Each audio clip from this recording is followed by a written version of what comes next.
Assalamualaikum warahmatullahi wabarakatuh. Halo, perkenalkan saya Sonia Trikuraini dari mahasiswi FKIP Pendidikan Bahasa dan Sastra Indonesia Universitas Sriwijaya. Nah, saya akan menampilkan simulasi pembelajaran daring Bahasa Indonesia untuk materi, drama, dan praktik untuk kelas 11 semester 1. Selamat menyaksikan. Tujuan pembelajaran yang akan kita capai melalui materi esensi drama dan praktik ini adalah yang pertama, mengidentifikasikan dan menentukan struktur dan unsur-unsur di dalam drama. Yang kedua, memerankan salah satu tokoh drama yang telah kita baca atau ditonton secara lisan. Assalamualaikum warahmatullahi wabarakatuh. Waalaikumsalam warahmatullahi wabarakatuh. Halo, apa kabar anak-anak selama pandemi pembelajaran daring di rumah? Baikkah? Baik, Alhamdulillah baik, Bu. luar biasa. Allahu Akbar. Alhamdulillah. Dilihat dari partisipannya ini, sepertinya udah masuk Zoom semua ya. Udah, Bu. Sudah, Bu. Apakah sudah mengabsen di classroom anak-anak? Sudah, Bu. Sudah, Bu. Oke, baiklah. Baik anak-anak, seperti yang pernah Ibu katakan di minggu sebelumnya, bahwa anak-anak disuruh Ibu tugaskan untuk menonton video dari YouTube berjudul Mengapa Kau Culik Anakku, karya Seno Gumira. Apakah sudah ditonton? Sudah, Bu. Sudah, Bu. Barusan Bu tadi sudah nonton. Bagus bukan videonya? Bagus, Bu. Bagus Bu, bagus banget. Rekomen. Anak-anak, sebelum kita lanjut dalam mengenai materi drama, kita harus tahu apa itu drama. Ada yang tahu anak-anak apa itu drama? Bu Anya mau jawab. Iya, silakan Anya. Targib Bu. Oke, kita dengarkan dulu Anya, setelah itu Sargib. Silakan Anya. Drama adalah salah satu jenis karya sastra. Di dalam drama, beberapa tokoh memainkan peran, lalu pertunjukan antar tokoh dalam bentuk dialog. Oke, Benar bagus nggak, Bu? sekali. Anya, tepuk tangan dulu. Kepada Sargib, apakah ingin menambahkan lagi? Enggak Bu. Oh, sepertinya cukup ya. Iya, benar sekali jawabannya. Terima kasih Anya. Jadi menurut Anya ini, drama adalah salah satu jenis karya sastra. Yang kedua, drama dapat bermain peran, Bu. Ya, benar. Drama juga mempertunjukkan antar tokoh dalam bentuk dialog. Ya, benar sekali jawabannya Anya. Nah, Ibu akan simpulkan drama ini adalah sebuah jenis karya sastra yang menceritakan sebuah kisah, watak, tingkah laku manusia, melalui peran serta dialog yang dipertunjukkan di atas panggung. Nah, drama ini adalah kisah dan cerita yang terkandung konflik serta emosi yang bertujuan untuk mempengaruhi orang yang melihat atau mendengar drama tersebut. Nah, setelah kita mempelajari pengertian drama, di dalam drama juga terdapat struktur drama. Anak-anak bisa beri gambaran mengenai struktur drama itu apa saja? Siska, Bu, mau jawab, Bu. Silakan terlebih dahulu, Siska. Yeay. Kasih, Bu. Struktur drama itu ada 4, Bu. 1, orientasi. Maksudnya orientasi itu tahap pengenalan pembukaan. Terus yang kedua itu ada komplikasi. Maksudnya ada munculnya konflik. Yang ketiga resolusi. Resolusi itu penyelesaian konflik. Dan yang terakhir itu penutupan, Bu. Itu kesimpulan dari dialognya. Terima kasih, Bu. Tepat sekali yang dikatakan oleh Siska tadi. Jadi terdapat 5 struktur dalam drama. Yang pertama prolog.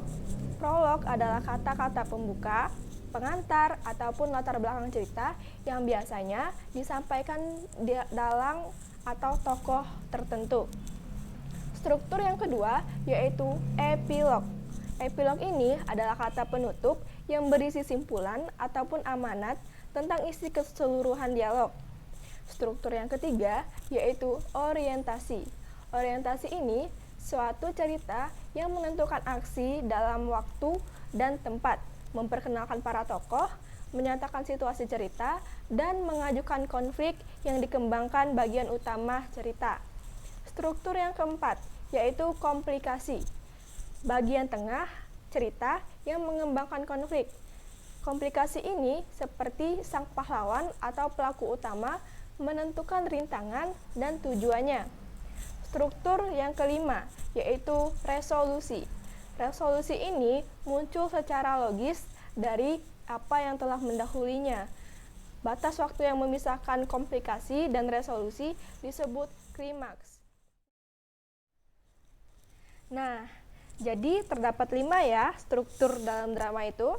Yang pertama prolog, yang kedua epilog, yang ketiga orientasi, yang keempat komplikasi, dan yang kelima resolusi. Nah, lanjut materi selanjutnya, yaitu mengenai unsur-unsur apa saja yang terkandung di dalam drama.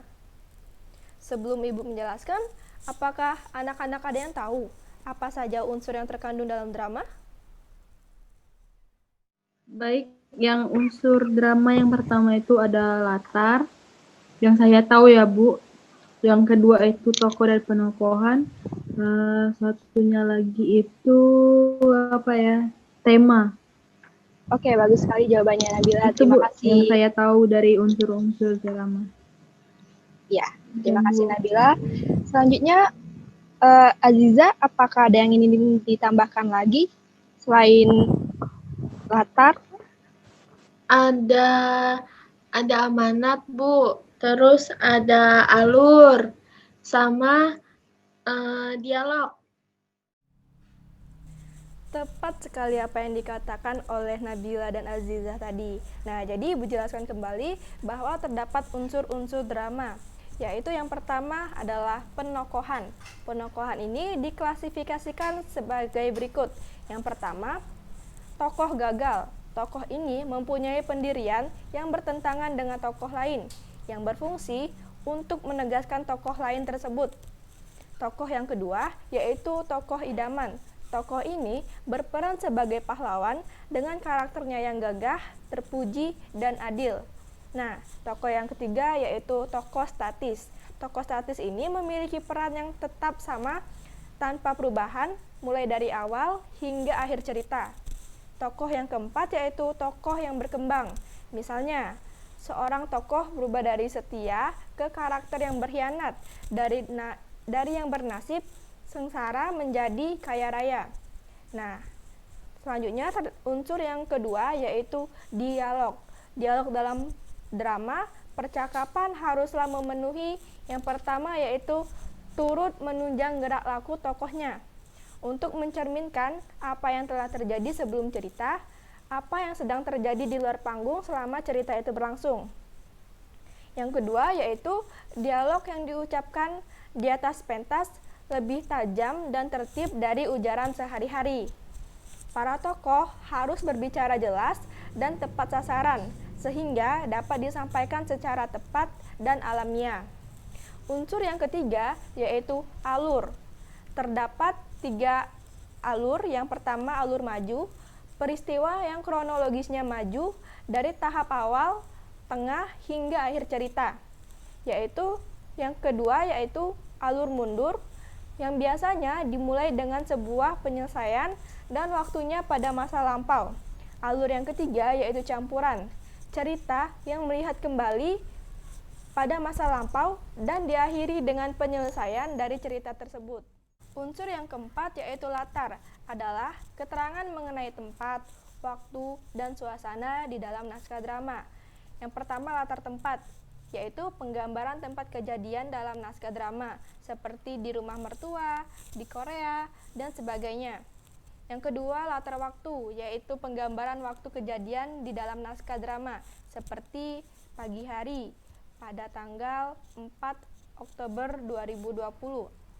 Yang ketiga yaitu latar suasana atau budaya, yaitu penggambaran suasana ataupun budaya yang melatar belakangi terjadinya peristiwa dalam drama tersebut. Misalnya, peristiwa kehidupan masyarakat Jawa dan Sunda. Unsur yang kelima yaitu tema. Tema adalah gagasan yang menjalin struktur isi drama yang menyangkut segala persoalan, baik itu berupa masalah, kemanusiaan, kekuasaan, kasih sayang, dan sebagainya. Nah, unsur yang terakhir yaitu amanat atau biasa disebut dengan pesan, merupakan ajaran moral yang disampaikan drama kepada pembaca atau kepada penonton. Amanat tersimpan baik dan disembunyikan pengarangnya dalam keseluruhan isi drama tersebut.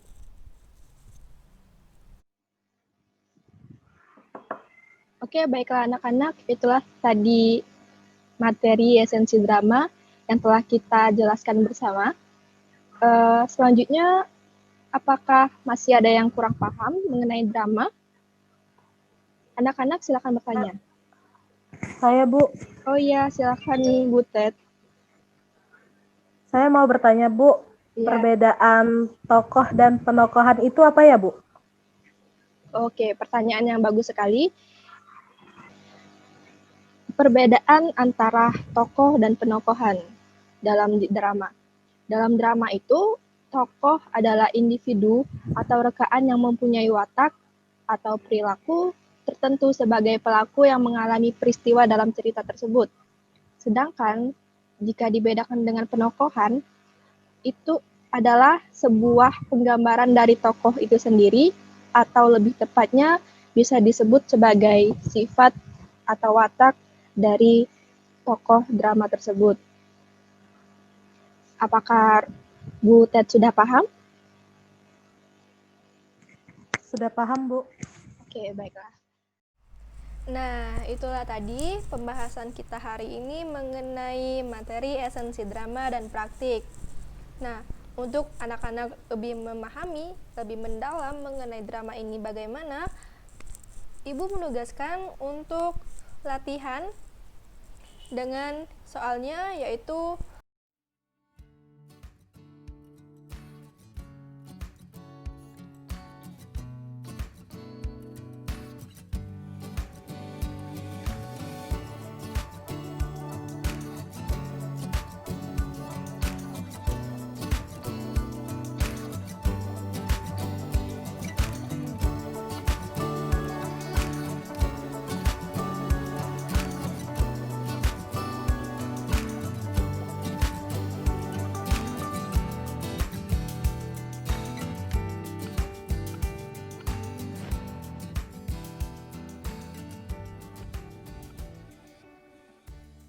Bacakan kesimpulannya. Nah, kesimpulan belajar drama tadi adalah jenis karya sastra yang menceritakan tokoh dalam bermain peran. Struktur drama itu ada prolog, epilog, orientasi, komplikasi, dan resolusi. Sedangkan unsur drama juga terdapat latar, tokoh, dialog, tema, dan amanat. Oke, baiklah. Jadi untuk tugas minggu depan, silakan membuat video drama secara berkelompok dengan memerankan salah satu tokoh dalam drama secara lisan. Nah, silakan bebas untuk memilih judul atau karya siapa saja mengenai drama tersebut. Untuk di pertemuan selanjutnya, kita akan tampilkan secara bersama dan secara berkelompok. Anak-anak akan memberikan penilaian terhadap video tersebut. Masih ada yang bingung lagi? Bu. Bu. Ya, silakan. Video satu kelompok itu digabung jadi satu atau dikirim sendiri-sendiri, Bu? Nah, video itu nanti digabung menjadi satu. Misalnya, Aziza berkelompok sama Siska. Digabung menjadi satu, diedit, disatuin. Terima kasih anak-anak. Semoga ilmu kita dapat bermanfaat. Wassalamualaikum warahmatullahi wabarakatuh. Waalaikumsalam warahmatullahi wabarakatuh.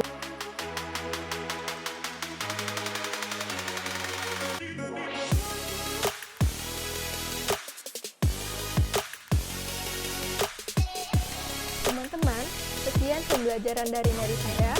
Semoga dapat bermanfaat. Terima kasih untuk yang sudah menonton. Selalu jaga kesehatan dan tetap semangat. Sekian, wassalamualaikum warahmatullahi wabarakatuh.